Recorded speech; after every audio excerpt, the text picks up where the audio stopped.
Good vibes are on the way. I love the feel-good stories. Oh, there'll be sarcasm mixed in, but that just adds to her charm. So great. I love listening. Welcome to Erin O'Malley's Feel Good Frequency. Hi, welcome back to Erin O'Malley's Feel Good Frequency. I'm Erin. Thanks for being here. I am a little geeked out excited right now because the woman that I'm about to speak with had an experience of a lifetime a couple weeks ago. Perhaps you've heard that very big couple got married, and before they did, they just became Mr. and Mrs. Claus, basically, where they gave lots and lots of money to very incredible, deserving organizations. And the Rhode Island Community Food Bank ended up with $1 million donation from Taylor Swift and Travis Kelce. And Taylor has had a house in Rhode Island for a while, but they did not expect to get this kind of a phone call. And I'm sure that at first they thought they were being punked. Like, really? Are you sure? Are you kidding? But they weren't. And you're going to hear where that donation is going and how many people that they're able to help with it and the difference that it's really making, along with the difference that this food bank has been making since its inception in 1982. I have the pleasure today of being joined by the Chief Philanthropy Officer of the Rhode Island Community Food Bank.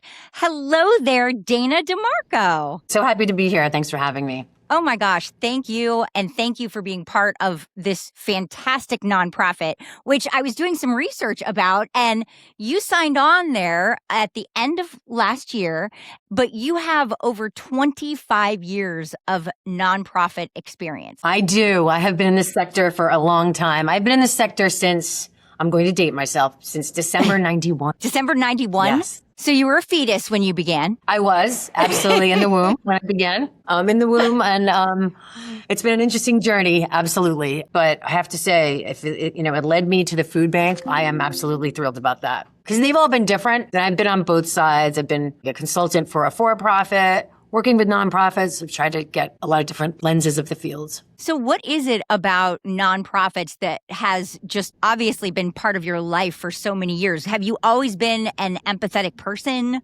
Because it's all about helping other people. To be completely honest, I wanted to be an international corporate attorney. That was my goal. And I was studying for the LSATs, and I got a job right outside of Northampton, Mass, at a very small, very progressive fundraising firm. And I took this job while I was studying for them. And then I didn't show up for them, the LSATs, because I was interested in this job. And then I kept meeting these really interesting people talking about these nonprofits like Bread for the World or American Friends Service Committee or all these Nicaragua Network. And I was like, what is this world I don't know that much about? I stayed at that progressive little fundraising company, and it kind of just went from there. So I think it was the people, to be honest. The people who worked for them were so passionate, and the people at the agency were so passionate. So it was just the energy, and it was just electric, and it was infectious. Yes, it's contagious. It really is. Yes. There's something about being around people who want to make the world better in a way that just ignites them, that makes it so you want to help that happen too. It's remarkable. The people that I've met who have started nonprofits, worked with nonprofits, and promoted nonprofits, they are just as excited about it as they were when it first started. Yeah, absolutely. You definitely get some dynamic and charismatic personalities, and you meet people from like all walks of life. There's something pretty spectacular about doing work that's for the greater good. And wow, do you do that at the food bank? And when I first was kind of looking into everything that happens there, I wasn't sure if people could come to your location to get food, but that isn't how it works, is it? No, that's not how it works. And I think a lot of people have food bank mixed up with food pantry. Mm-hmm. So we are a food bank. We're a distribution center. So we house the food here, and we have 137 member agencies across the state. And those are either food pantries or food sites. So it's basically like, think of a breakfast in a church basement. Mm-hmm. And we distribute to those member agencies at no charge, and we deliver to them at least once a week. Wow. I know. You are busy. We are busy, and it's just quite an efficient operation. And I've been here since October, and as you said, I've been involved in a lot of different nonprofits. We're only 73 people here, and we are distributing 18.5 million pounds of food as of last year, annually. Right. Whoa. So that's a lot of food to be getting out of our doors. 73 people handling everything from, getting the food, inventorying the food, making sure everything is safe about the food, donations, administration. I mean, that's not a very big staff when you think about that amount of food getting out the door. I never would have thought it was that small. I thought it was at least double that. That's an unbelievably efficient staff you got there. Yeah, it is very efficient. And that's one of the things that attracted me to the food bank. Everything about it is just like a well-oiled machine. And again, I just got here in October, so I'm just trying to add to that situation, but it's mind-blowing. And when people come for tours, they get a flavor of that because we also have other programs. We have a Kids Cafe program where we go into boys and girls clubs and we give kids meals like after school. I love that. that. And we have a community nutrition program that goes and helps people, cook nutritiously on a budget. And we have a waiting list for that program. And we also have SNAP outreach. So there's a lot we're doing here. With 73 people? Yeah. Whew. We might be up to 75, but I think that might be the max. That is really incredible that you can do so much with such a small staff. You have been running since 1982. Why did it start? Was there just a crazy need and people were maybe donating and it just all of a sudden became a food bank? Or how did it all come together? Yeah, I think in 1982, we were not here. We were in, I believe, a Warwick facility. And it was just a lot of people who got together, like-minded, and decided, it was time to do something about food insecurity. It was a rising need and issue. And no one likes to, everyone gets hungry, right? Yeah. So in all the nonprofits I've worked at, right, there's been a lot of different great missions, but everyone gets hungry. So everyone can understand. And in 1982, there's no reason why people shouldn't have access to food in the United States. Yeah. That's the thing. There's enough food. There's not enough access. So I think that was the birth of the food bank for that kind of philosophy. And this need now, I feel like it's almost at the COVID level where people are really starting to panic because the gas prices are going crazy. And it's decisions where, okay, am I buying this prescription? Am I getting this kind of groceries that I really want to buy? Or am I paying for electricity or just the horrible decisions that people are making right now? Are you feeling that there? Oh, yeah. You nailed it head on. People are like, in the winter, is it fuel or food? Is it prescriptions for medication, which we're seeing inflation everywhere, right? With the housing market is somewhere we've never seen. Yeah. Fuel is going up and up and up. And the cost of food. We're seeing inflation everywhere. And it's really hard for people to keep up. It's hard for people with 2 and 3 jobs, depending on what sector they're in. And yes, we are seeing post-COVID levels that are higher and higher. Right now, we're serving about 89,000 guests a month throughout those 137 member agencies with the food that we're distributing. So that's a lot of people. Yeah, and again, that's significant. And for people to have to make those kinds of decisions, I think people have this idea of a food pantry where it's an unhoused individual who, can't go in and it's kind of just this small little place. Like our food pantry, the food pantries that our member agencies are amazingly efficient, clean. There's people going there that there's people who need a little bit of help. They're in a phase of their life that they need help, and it's just a fact. It's set up like a grocery store. Yes, in most cases it is. I really think that is so the right way to do it. You walk in with dignity, you grab a cart, you grab a basket, and you get what you need. And I read that anyone who needs food can come. It's not a set, you have to have this and you have to have that. No. I think that makes all the difference. And that is also why donations are so crucial for what you're doing. Absolutely. Absolutely. I think you'll see every food pantry does it a little differently. They are set up like grocery stores. So anybody can come in. There is a restriction with different pantries. And again, they vary about how many people can shop from one household. Oh, okay. So we may have only 2 people can shop from this household. We don't want 5 people coming in. They all vary and they're very reasonable perimeters. Sure. And people don't abuse them. You don't see a lot of fraud and abuse in these situations. There's a lot of people who know the people, they know their communities and understand who needs the help. So I love that, especially at a time where people really need the help, you're not seeing your organization be taken for granted and taken advantage of. No, absolutely not. And on our website, rifoodbank.org, you can see there's a find food place and you put in your zip code. We'll show you where you can get food and what the hours are. I mean, a lot of these pantries too are very volunteer driven. I went there and was really impressed with how many locations there were too. That is so helpful when gas prices are so high. People can't really afford to be driving 30 and 40 miles away to get some groceries. No, they can't. And we are all over. We are all over the state. And it's really interesting. There's an inventory system that they log into every week and they see what we have available. They request what we have and what they need for their particular location and we deliver it. I mean, all at no cost. So it really is quite amazing. That is so important.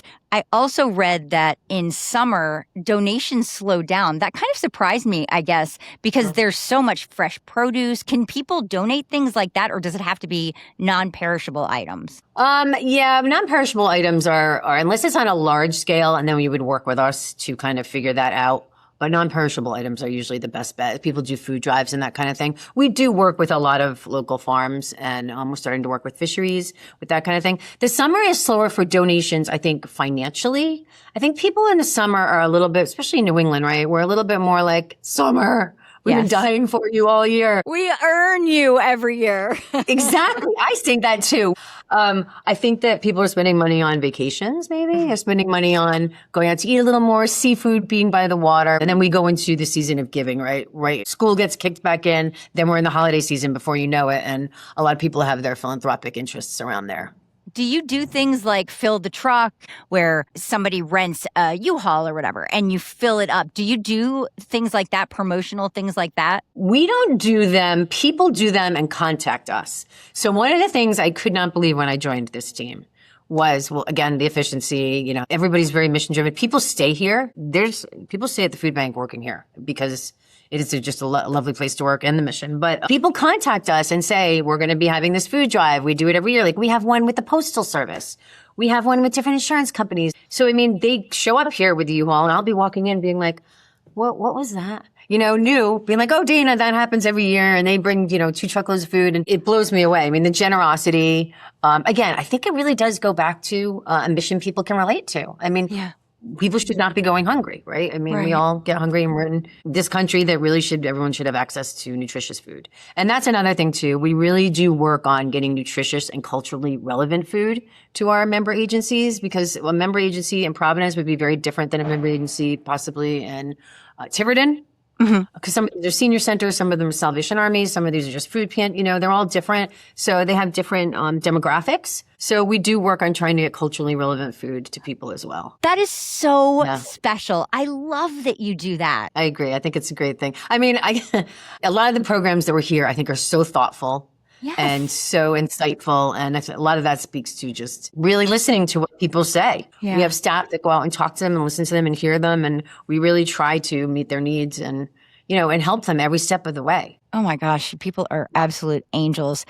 I was on the website and saw I thought this was so out of the blue. I'm like, what in the heck? I wonder how often they do this kind of thing. There is a Bon Jovi signed guitar on your website right now that's an auction. I know. That's like another thing that just, people are so great, right? That, I mean, I'm so grateful to all our donors and all our supporters who think of us. So Harbor Lights, which is in Warwick. Yep. Jesse Bon Jovi has an alcohol line that they use. So originally Jesse was going to be at this event where the CEO here, Melissa Cherney, and Gary, who works in operations here, are going to be guest bartenders. So he was going to be a guest bartender with them. And it's like, we get tips and they're donated and he couldn't make it. He had another commitment. Actually, I believe it was another food insecurity related commitment. So he gave us this guitar to auction off. And on your website right now, you have different businesses that have partnered with you. Hey, if you go into this place and you spend whatever, 20% is going to go to the food bank. And it's all listed there. And I was so impressed by that too. Yeah, it's amazing. I mean, we have a whole department in my department that handles just that. And usually at a nonprofit, you won't find that many. I mean, you really look for those situations, but people come to the food bank and they want to partner with us. And I think that speaks to the reputation of the food bank. I mean, 88 cents on every dollar goes to our mission. Oh, that's a really good number. 88 cents on the dollar goes to our mission here at the food bank. Now, hold on a second, because I want to make sure people hear that. 88 cents to the dollar. goes straight to them. Think about all the times you're driving all the food and doing all the 88 cents to the dollar. That is a high number. It is. So many people give to different organizations and have no idea if the $100 they give is going to make it there or if it's going to be like $40 that will get there. Right. And to have that kind of transparency and have such a high percentage is huge. Yes, it is. And I mean, it's a mission-based organization that really comes through with, walking the walk, which is great. And I think businesses see that and they want to partner with the organization. And people don't want to see people be hungry. No one wants that for anyone. I think it's easier for them to wrap their arms around. And I think it also speaks to people here who've been working here a really long time and have partners in relationships in those businesses. And, they come back and they want to do it every year. And it's something that they engage their employees in and their employees want to do. I mean, I walked in this morning and there was somebody sitting outside and she was like, I'm just waiting for my volunteer shift. She was here a half hour early. But it's just like seeing people, they're happy to be here. They like to be engaged. They can touch the food. They see the food in the warehouse, right? So I think having that kind of just, granular relationship to it, I think people really like. Yeah, that confirmation of it's tangible. It's right in front of me. This is going to go to a family that needs it. This is going to go to an individual that maybe hasn't had dinner in 2 nights. That makes a difference when you can see that and really know that's where it's going. I think that is really important. Absolutely. Absolutely. And I think, being able to touch what then goes out. I mean, it makes people feel good. It makes them feel like they're making a difference, and they are. Yeah. So the 73, maybe 75 employees do not include anybody that's volunteering. No. And so how many volunteers do you have on average? Probably be around 100 to 200 a week. Whoa, that helps hugely. Yeah. I know a lot of nonprofits that just don't have a volunteer program after COVID because it was hard to reimagine, how it would look. It's very, very different. But the need, what you were saying about COVID and stuff, is that now it's kind of ticking back up. So you are doing such important work there. We really are. I mean, I think, unfortunately, we're probably going to see the need creep up around the holidays. I mean, that's when people have family in town or they're, they have changes in their life. And the fall seems to be kind of just a changing time. See, the change of the seasons always has transitions with it, right? So yes. I think we'll probably see that tick back up. Last November, we served 102,000 people. That was a record high. Oh, in November alone? That was when the government shutdown happened. And that was the first SNAP pause ever of SNAP benefits. Yeah. So we are the safety net to that, but there's no safety net app for us, right? We can't fundraise our way out of food insecurity. We just have to do the best we can do. I mean, food is expensive. People still have to eat.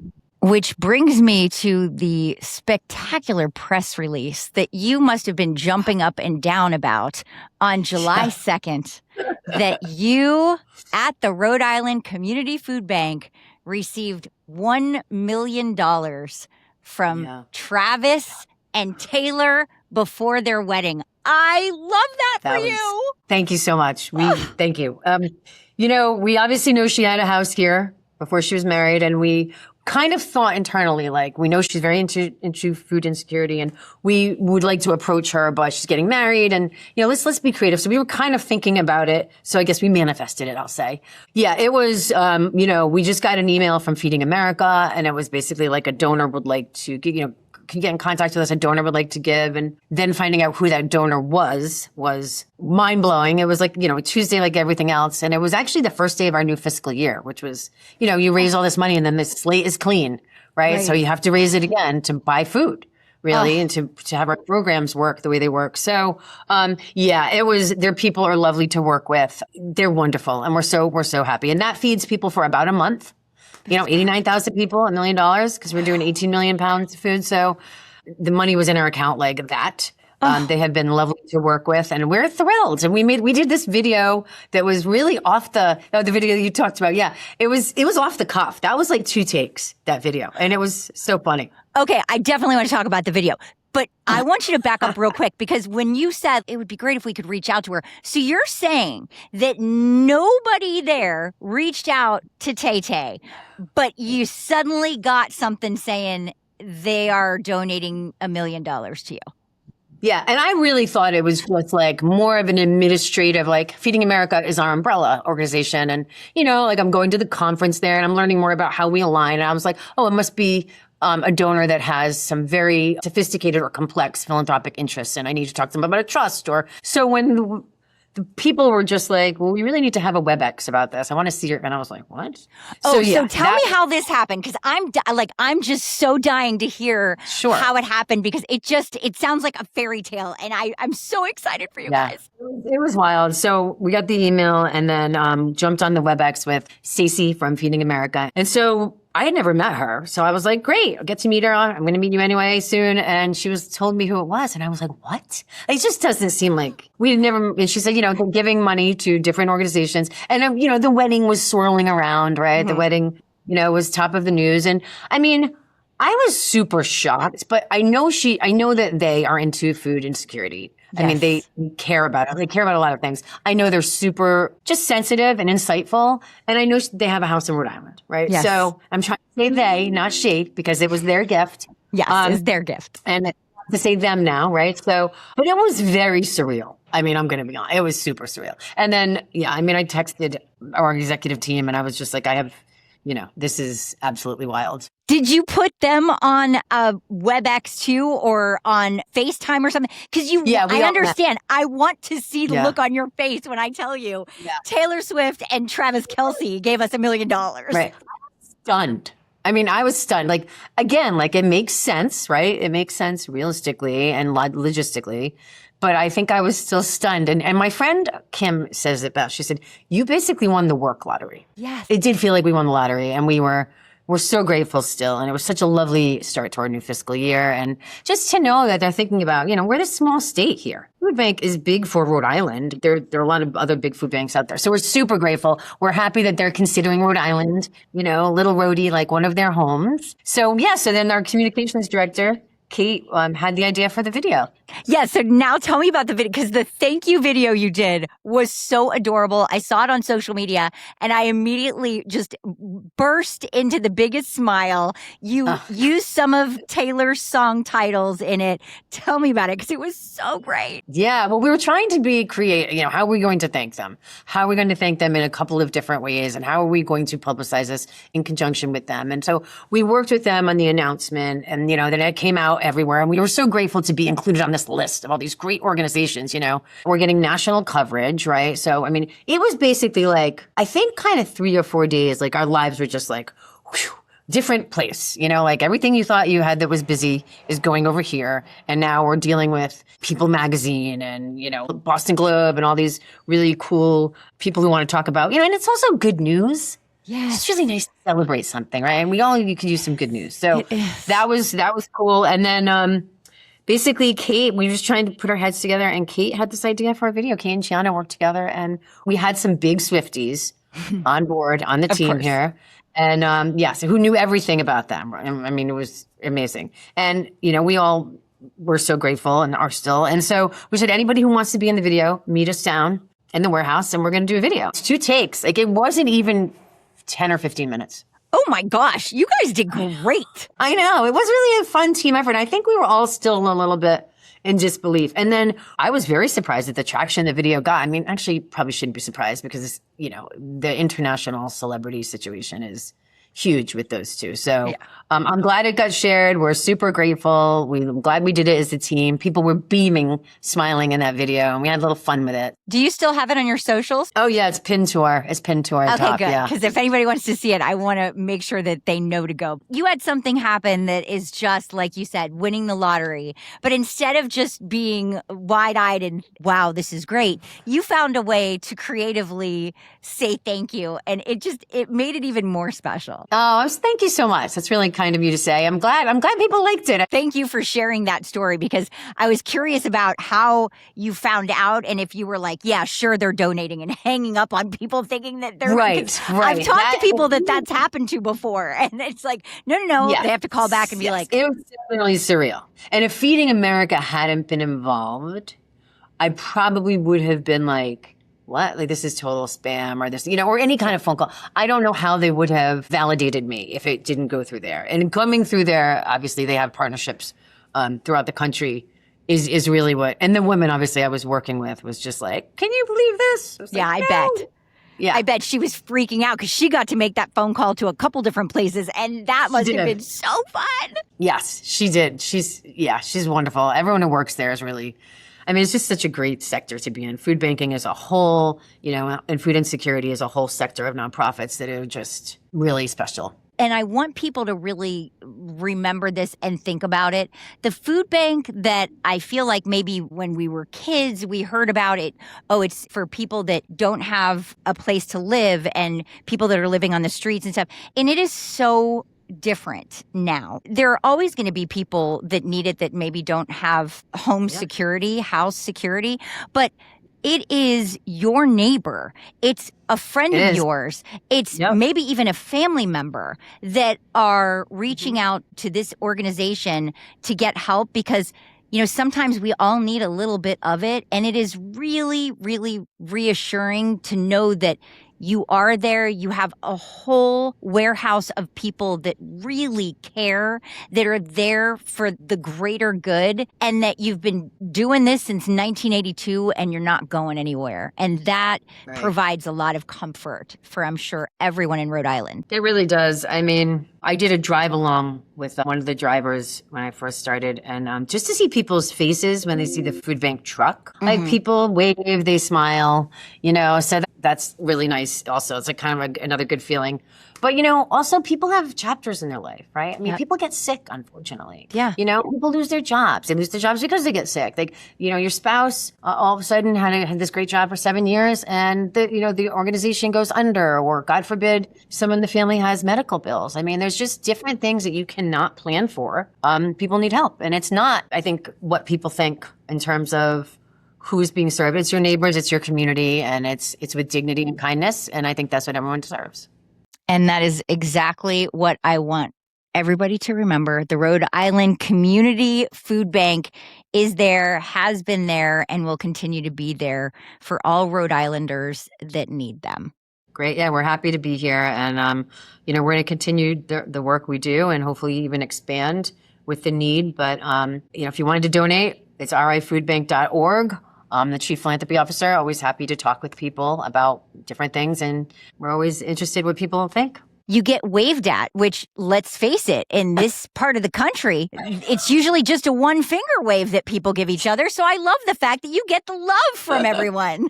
You're absolutely correct. Yes.